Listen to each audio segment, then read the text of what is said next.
Hello and welcome to Unlock Life. You are listening to our Take It Easy series, which is made just for seniors. We hope you like it. In this episode, we will see how to set the camera timer on your phone. Open the camera and tap on the arrow in the top middle.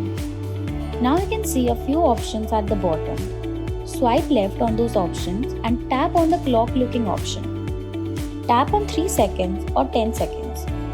This will set the timer accordingly. For example, tap on 3 seconds.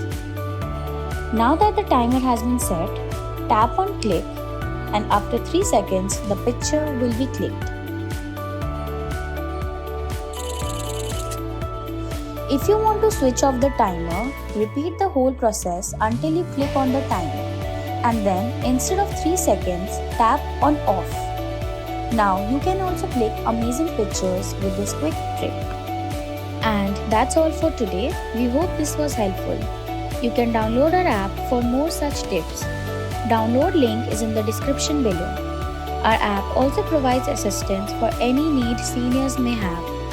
Our library has a huge collection of music, videos, games and many more for seniors. You can also join our exclusive social club for seniors to socialize, discover and enjoy.